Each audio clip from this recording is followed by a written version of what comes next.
For an 11 Alive News special report.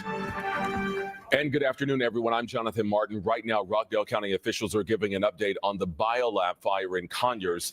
Let's listen in. Sharon Webb, as well as EPA Agency Coordinator Greg Harper. We also have the Fire Chief, Miriam McDaniel, on scene, and we'll take brief questions immediately after.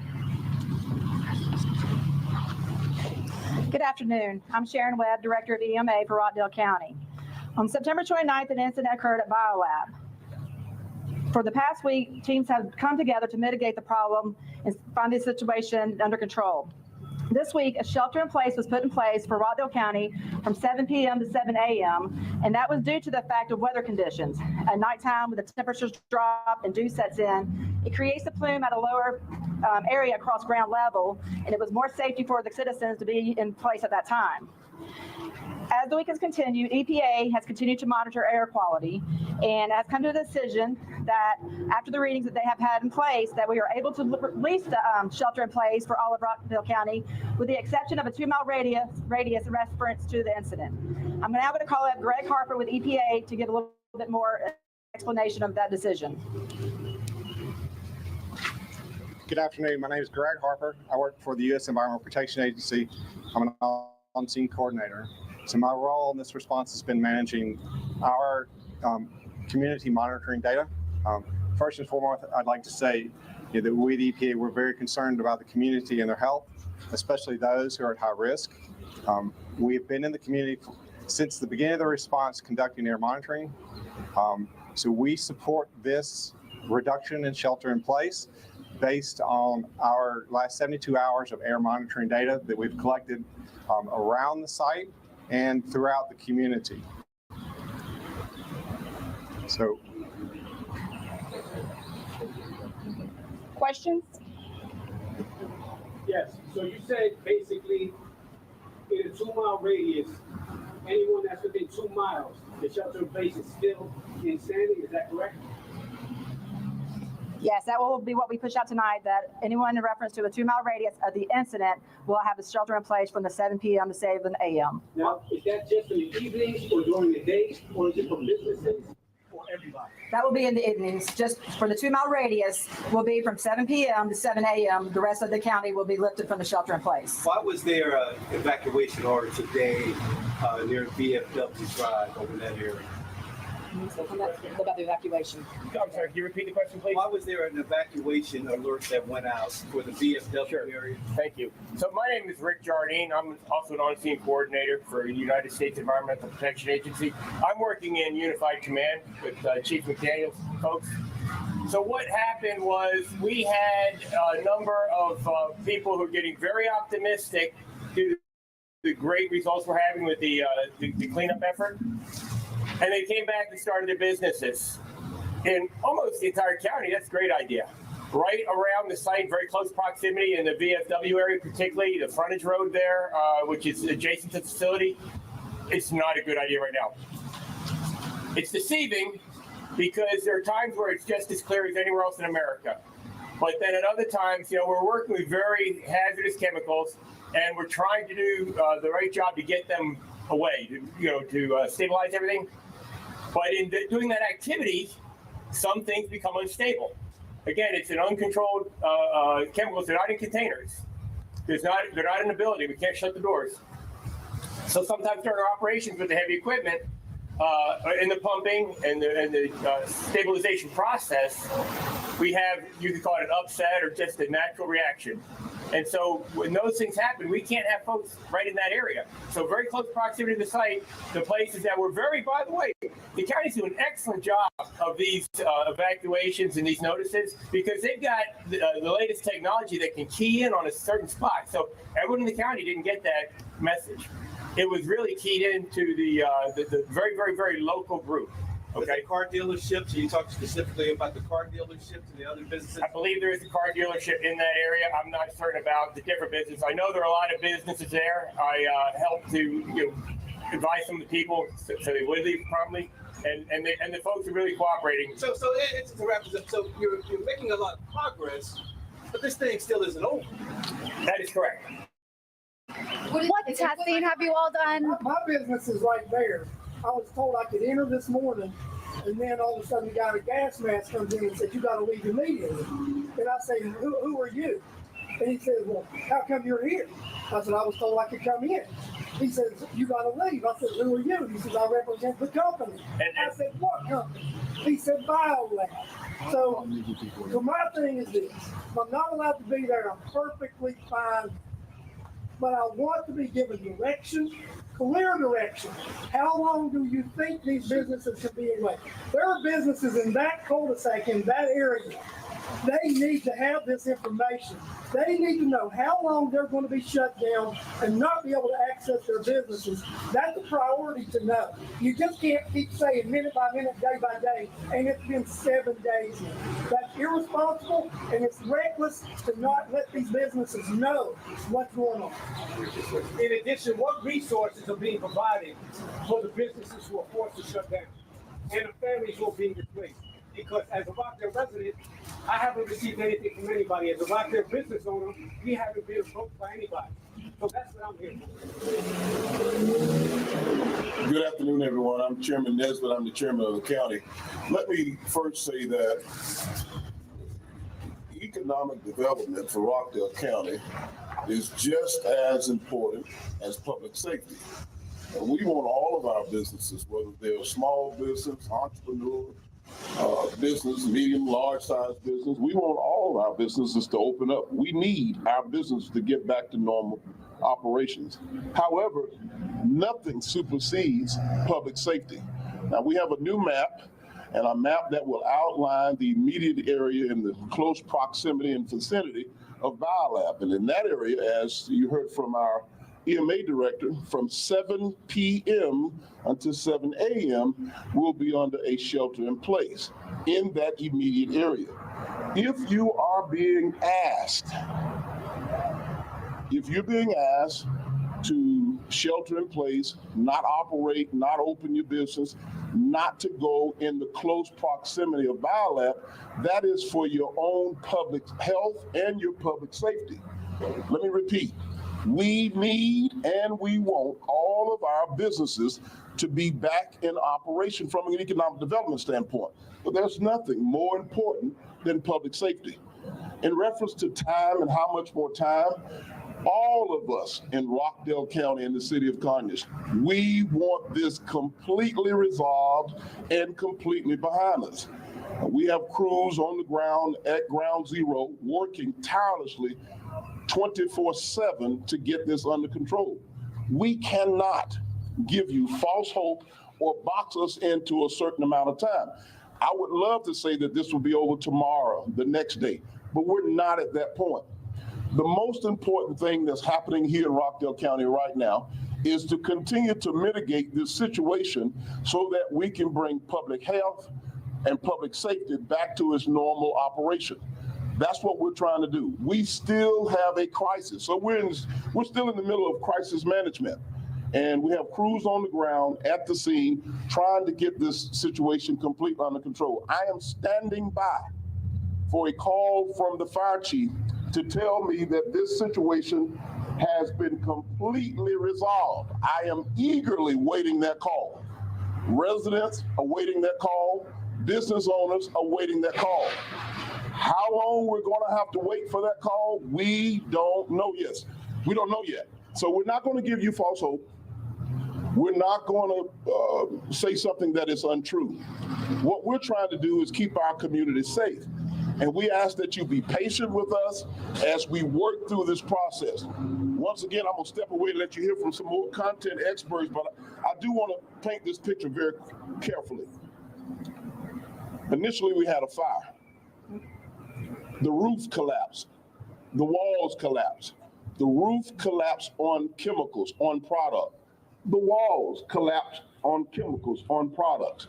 Before we can properly remove the chemical in the product, we've got to remove the debris. What debris? The roof, the walls.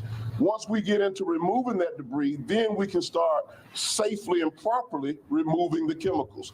That process has already started. It's very tedious, and it has to be done properly and correctly. In the meantime, we still are obligated to keep the citizens, which includes residents and businesses, safe in Rockdale County. I'm asking that you be patient. This is frustrating, it's irritating, but we've got to go through this process and we've got to do it right.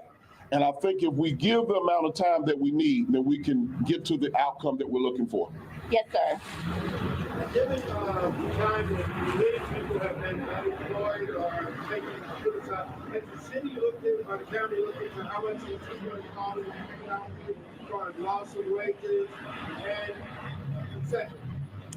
So the county doesn't have a number at this time in terms of what this overall costs, whether it's costing people to close up their businesses. We don't have that number at this time. I think it's too premature to come up with that number because this situation is still ongoing.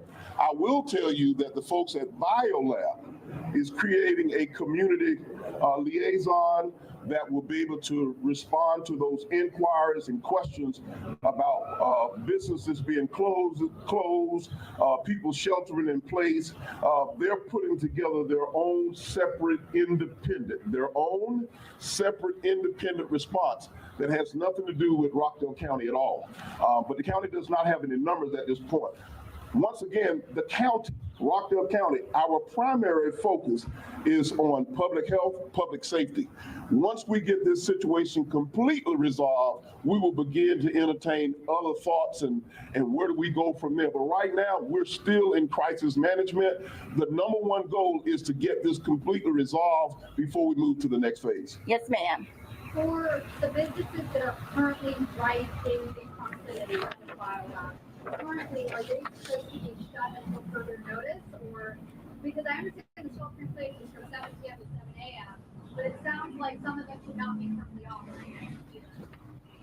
Yes, ma'am, that's correct. Businesses that are located on Black Lawn, as well as Olympic Court and VFW at Dogwood West, going to past BioLab, all those are closed indefinitely until we can resolve the situation. I do not. So can you speak to the dangers in that 2-mile zone? Say I venture out at 7:01 p.m. or 6:59 a.m. What are the risks to me as a person?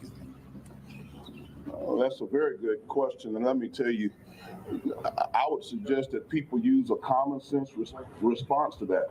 You just said at 6:59 and that the shelter in place goes in from 7 p.m. to 7 a.m. If you're leaving your door at 6:59, that's 1 minute until it changes to 7 p.m. The common sense in that is that you stay in. Because I need to hear the exact risk. Well, the risk is the fact that we put in a shelter in place from 7 p.m. to 7 a.m. Again, you using your example from 6:59, then you should stay in. Any other questions? Yes, ma'am. Some residents have reported finding debris in their yard. Is that something they should be concerned about? What should they do with that? BioLab has put together a debris response team.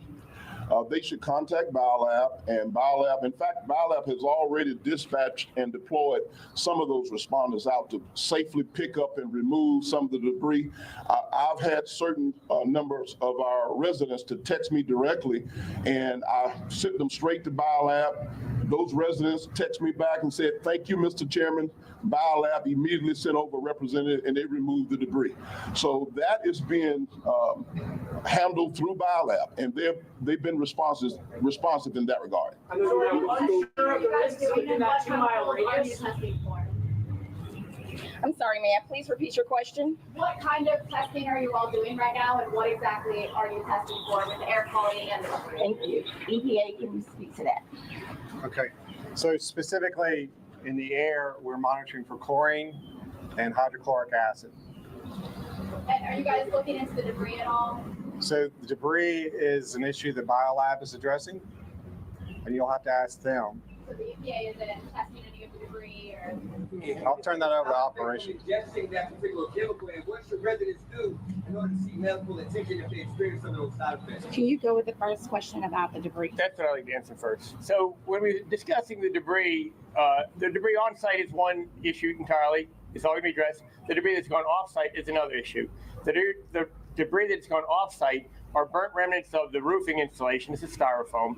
It's blown in a track along where the plume was going back on day one, back two Sundays ago. We are looking at that data. The data that we're looking for asbestos, because asbestos is often in roofing material. That it would be the most hazardous thing we could think of. There's no chlorine on it. So the sampling has shown that it's asbestos free. There's no asbestos. They've also checked for metals and what we call semi-volatile organic compounds, all below concern levels, totally below concern levels. If it was my yard and it was in my way, I'd either blow it off with a leaf blower or I'd put on gloves, just like during COVID, everyone had gloves. I put on gloves, put it in a trash bag, tied up, put it out with the trash. It's innate, inorganic. I mean, it's not, I should say inorganic. It's not contaminated debris. It's not dangerous in any way. However, BioLab has offered to go get that material. If they haven't published a website yet, they will very soon. They've already begun to do it, like Commissioner Nesbitt already described. They've done all the right-of-ways around there, but they can't go on private property without permission, okay? So they're waiting to set that system up. They're going to have an email. I believe they've already established that. I don't have that information to give you right now. We can provide that later. But they are willing to and happy, I shouldn't say happy, they're absolutely willing to go and get that from the individual properties. They need permission. Thank you. BioLab here right now. I can't answer that. So I want to respond to the question about the health concerns. I think the gentleman had a very valid question. So all of the precautions that we're taking in Rockdale County, as you heard me say earlier, right next to public safety is economic development. But the shelter in place from 7 p.m. to 7 a.m. is so that we can continue to take care of the people in Rockdale County. If someone is experiencing a respiratory condition, if there's an emergency with a respiratory condition, if they're asthmatic, COPD, any type of lung or respiratory problem, just in any normal situation, if they feel the need to dial 911 and get an ambulance, that's exactly what they should do. If they're in a condition where they think they can take themselves to the local emergency room, that's exactly what they should do. If they live in that immediate area, they should follow the 7 p.m. to 7 a.m. shelter in place. That's a part of our goal, to keep the immediate area as safe and healthy as possible. So that's an encouragement that if you know of people with respiratory issues, again, we strongly encourage that you shelter in place between 7 p.m. and 8 a.m. and 7 a.m. If you have a respiratory situation going on personally, then you really don't need to be nowhere near this activity. All of what we continue to say is to keep the county safe. All of what we're doing is continue to work through this process at ground zero to make sure that we can mitigate this process and get to a point of resolution where we can get reports back from the fire department, EMA, and EPD and EPA and all of our partners that this problem is resolved. We do not have a time frame. We want this gone. We want this over as soon as we can. However, it is a process. So night and day, all night and day, our teams are working. We want to get Rockdale County back to normal operation, but we got to stay safe. And we're asking folks to please be patient with us. And we will have more information about BioLab and the community liaison that they're putting out the brick and mortar place where folks can actually go to them. We don't have that information yet. We know that they're working on that as we speak. As soon as we get it, as soon as we receive it, we're going to advertise it. We're going to send it out to all of our media outlets so that you can put it out on our behalf and share with the community where they can go, what number they can call, what resources they can get from BioLab. With the reduction in the shelter-in-place region, is your hope that in-person learning will start on Thursday as planned? Let me tell you about how this has impacted our local schools. Yes, we're on virtual learning all the way to Wednesday. Our young people should be back in a robust environment, in an educational environment where they can participate in school activities in a normal setting. Unfortunately, that's not the case because of public safety. It is our greatest desire that our young people, and we'll be able to open the schools back up in the coming weeks, in the coming days, as soon as it is safe. As soon as it's safe to bring our young people back into an educational environment with their activities like they would normally do. But to keep our young people safe, faculty, staff, parents, school bus drivers, and everybody associated with public education, schools have made the decision to go to virtual learning until Wednesday. If that changes, that will be made by the Board of Education of Rockdale County. So why is it different for the kids? Last question. You are there listening to Oz Nesbitt, who is the Rockdale County chairman, in a news conference there from officials giving us the latest on the BioLab situation. In particular, the cleanup, the headline out of there was that the shelter in place that had been in place for days now has now been lifted, except for those who live and work within a 2-mile radius of the facility. Obviously, you could hear a lot of questions, a lot of frustration, in particular from business owners, wondering when this will all be over with. We did hear from officials that they are continuing to remove debris, remove the walls, and hopefully soon remove the chemicals. A lot of questions that we still haven't gotten answers for, but we are going to continue to stay at that news conference, and you can watch the entire news conference on 11 Alive Plus. And of course, we'll have much more on the cleanup efforts and more coming up tonight in just about 1 hour on our news at 4 o'clock. But right now, we'll get you back to your